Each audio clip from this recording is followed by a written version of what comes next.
অভয়ার যে ন্যায্য বিচার হয়নি এবং রাজ্য সরকার ষড়যন্ত্র করে প্রমাণ লুট করেছে গোটা এখানে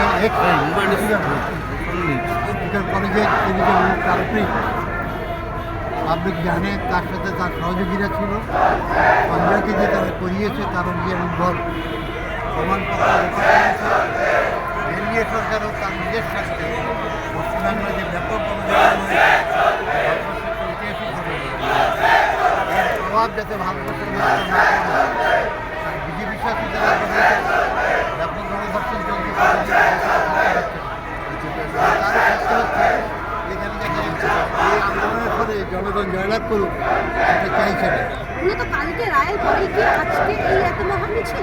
না, এই মহামিছিল আগের থেকে ডিসাইডেড। এর সাথে শুধু অভয়ার ধর্ষণ খুনে যুক্ত না, মূল্যবৃদ্ধি, শিক্ষার প্রশ্ন, কর্মসংস্থানের প্রশ্ন,